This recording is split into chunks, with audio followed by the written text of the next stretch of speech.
Hi everyone, welcome to today's learning.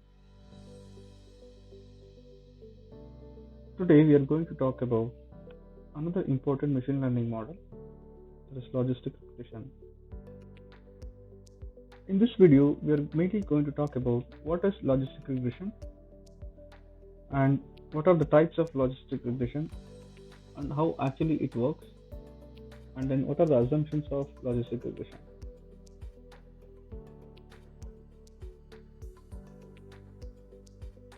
Logistic regression is a statistical method used to analyze and model relationships between a categorical dependent variable and one or more independent variables. It's a type of regression analysis that is particularly well suited for binary classification problems, where the goal is to predict whether an observation belongs to one of two classes. For example, whether an email is spam or not, whether a customer will churn or not, whether a patient will develop a disease or not, etc. This model estimates the probability of an event occurring as a function of the independent variables. The output of logistic regression is a value between 0 and 1, which represents the estimated probability of the event occurring. A threshold is then used to classify the observation into one of the two classes.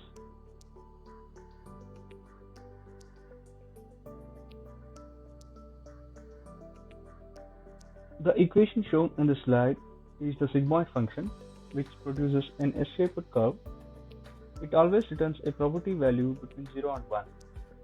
The sigmoid function is used to convert expected values to probabilities.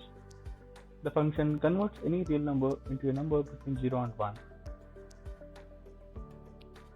The graph shown is a sigmoid curve obtained from the above equation. This explains an example like if the organization wants to know whether an employee would get a promotion or not based on their performance. Based on the threshold values, the organization can decide whether an employee will get a salary increase or not.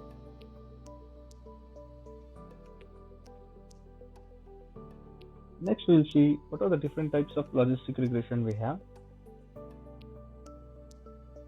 There are several types, each designed to handle different types of dependent variables and modeling scenarios.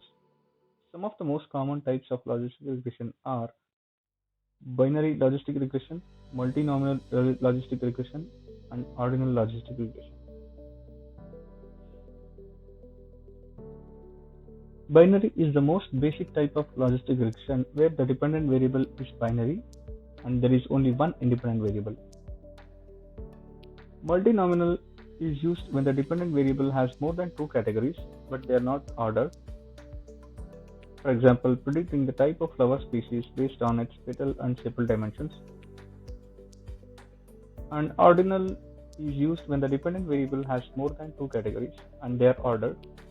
For example, predicting a customer satisfaction level based on a rating scale of like very satisfied, satisfied, neutral, dissatisfied, etc.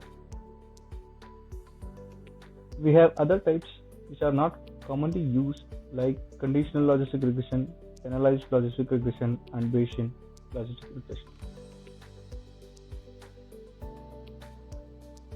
Next, we'll see what are the assumptions of logistic regression. This model makes several assumptions about the data and the model. Violating these assumptions can lead to biased or unreliable results. The main assumptions of logistic regression are binary outcome, linearity of independent variables, independence of observations, absence of multicollinearity, large sample size, no outliers, no high leverage points. The dependent variable should be binary, meaning it can only take two possible values.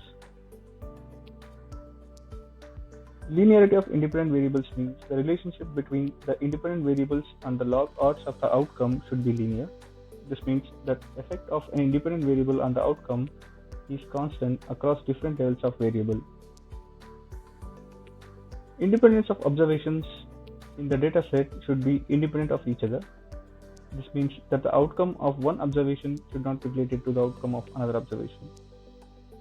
Absence of multicollinearity means the independent variables should not be highly correlated with each other. Multicollinearity can make it difficult to estimate the effect of individual variables on the outcome.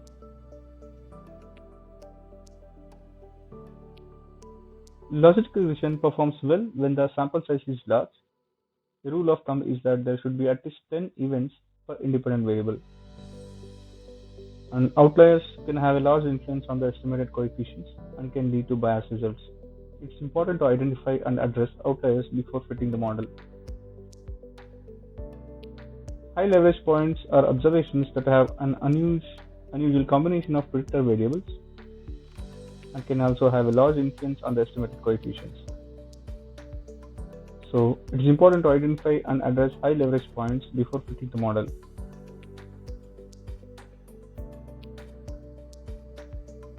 That's all for today, guys. Thank you for watching the video.